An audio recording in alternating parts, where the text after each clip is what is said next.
आपने 370 का बिल लाया। हमने तब भी कहा था कि अगर आप ये कह रहे हैं कि 370 नेहरू जी की गलती थी, हम उसको सुधार रहे हैं, तो मोदी जी 341 भी नेहरू जी की गलती थी, इसको भी आप सुधार दीजिए, हम आपके आभारी होंगे।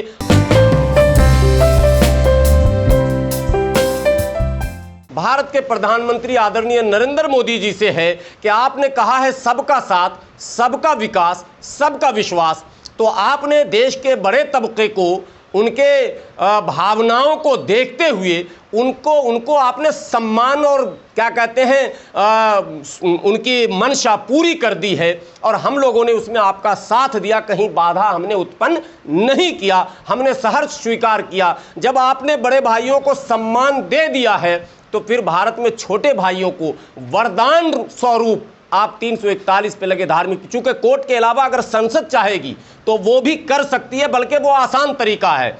तो इसलिए आदरणीय प्रधानमंत्री जी से हम लोग विनती करते हैं कि आप संसद में इस बिल को लाएं। आपने अनेकों बिल लाए, आपने 370 का बिल लाया। हमने तब भी कहा था कि अगर आप ये कह रहे हैं कि 370 नेहरू जी की गलती थी, हम उसको सुधार रहे हैं, तो मोदी जी 341 भी नेहरू जी की गलती थी, इसको भी आप सुधार दीजिए, हम आपके आभारी होंगे। और यदि वोट मकसद है तो भारत का वो दलित मुसलमान, यदि आदरणीय प्रधानमंत्री जी ये काम करते हैं तो यूनाइटेड मुस्लिम मोर्चा का मानना है, कहना है कि हम वोट भी आपकी तरफ ट्रांसफर कराएंगे, लेकिन शर्त है कि हमारे इस काम को आप करें। तो आपने सबका साथ सबका विकास का नारा दिया है और सबका विश्वास का, तो भारत का दलित मुसलमान आपसे विनती करता है कि आप हमारे इस मांग पर गंभीर हो जाएं। आज हम लोग उनको मेमोरेंडम के माध्यम से भी ये विनती करेंगे कि इस पर जो है थोड़ा सा गंभीर होइए। कई करोड़ आबादी, 70% जो मुसलमानों की आबादी है वो मेन स्ट्रीम से कटी हुई है, मुख्यधारा से कटी हुई है। मुख्यधारा से अगर ये नहीं जुड़ेगा तो देश कैसे विकास करेगा, विश्व गुरु बनने का सपना कैसे साकार होगा। तो इसलिए हम लोगों ने इस लड़ाई को प्राथमिकता के आधार पर लड़ने का काम किया है। लड़ाइयों तो बहुत सारी लड़ाइयाँ देश में हैं, लोग राजनीति करते हैं, अपना भविष्य ढूंढते हैं। हम लोगों ने अपने भविष्य को समाप्त कर दिया, हमें नहीं कुछ बनना, लेकिन समाज के लिए कुछ कर जाना है, और ये सामाजिक लड़ाई है। हमें कुछ नहीं आप बनाइए, MLC मत बनाइए, MLA मत बनाइए, विधायक मत बनाइए, सांसद मत बनाइए, कहीं मत भेजिए किसी बोर्ड में और निगम में। बस 341 पे लगे धार्मिक प्रतिबंध को समाप्त कर दीजिए ताकि समाज का कल्याण हो जाए। जीवन भर आपका आभार प्रकट करता रहूँगा। मैंने कहा आपको 10 अगस्त 1950 सारे पोस्टर बैनर को देखेंगे। जब शुरुआत में बच्चा पैदा हो और उसी वक्त आप उसको माने न पोषक आहार दें, न अच्छा गुरु दें, न अच्छे माने वस्त्र दें, तो समाज के या घर के या ख़ानदान के किसी काम का वो होगा? वो तो ज़िंदगी भर बीमार रहेगा, क्योंकि उसे पोषक आहार जिस समय मिलना चाहिए था नहीं मिला। देश 47 में आज़ाद हुआ और अफरा तफरी का माहौल था, और 50 में ये घटना घटा दी गई। 26 जनवरी 1950 को संविधान लागू होता, यानी अब आस जगता है कि संवैधानिक व्यवस्था बनेगा, जिसका जो अधिकार है वो मिलेगा। और 8 महीने बाद कांग्रेस ने पहले इस बच्चे को, जो ये समाज है जिसकी लड़ाई बात हो रही है अभी, तो समाज के जिम्मेदार लोगों को, अब मैं बता रहा हूँ, तो जब इनका पोषण छीन लिया गया, इनकी दवा, इनकी पढ़ाई सब छीन ली गई, तो जो नेक्स्ट जनरेशन आना था वो तो अपने आप मने लगड़ा लूल्हा बहरा पैदा होना था।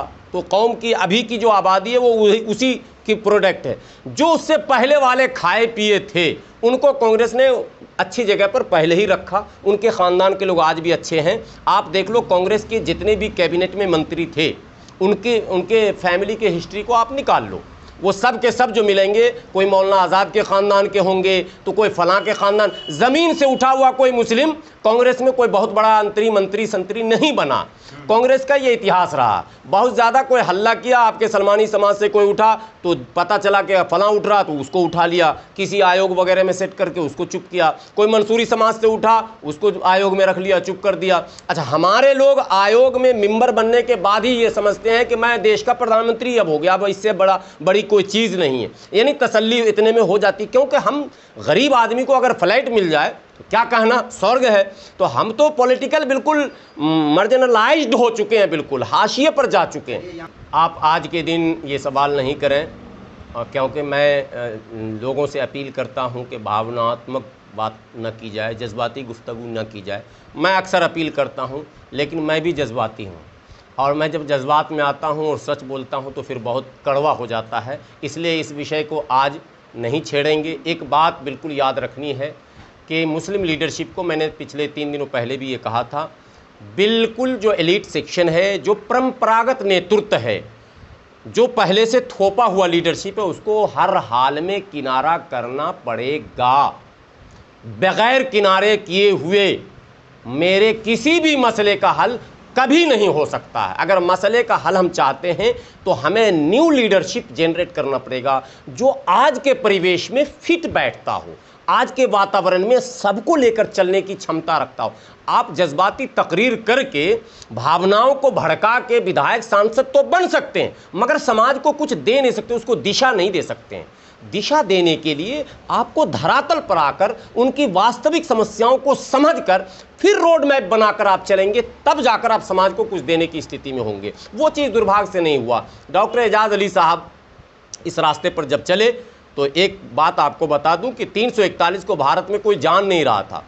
डॉक्टर एजाज अली ने 1994 से जब इस लड़ाई को लड़नी शुरू की तो आज भारत के कोई ऐसे लीडर नहीं हैं, चाहे वो हिंदू हो, मुस्लिम हो, सिख हो, ईसाई हो, जैन हो, सारे लीडर, अमित शाह जी भी जानते हैं 341 क्या है। मैं जब कानून मंत्री रविशंकर जी के पास गया, मैं और डॉक्टर एजाज अली साहब था, ये सुना रहा हूँ आपको, गेट खुलते ही रविशंकर जी ने कहा, डॉक्टर साहब सुन लो, पहले 341 की बात मत करना, बाकी बात करो, आ जाओ। अब आप समझो 341 को किस तरह से लोग जानते हैं। ये डॉक्टर एजाज अली का कारनामा था कि देश का कानून मंत्री कह रहा 341 की बात मत करना, अभी आप आओ चाय पियो।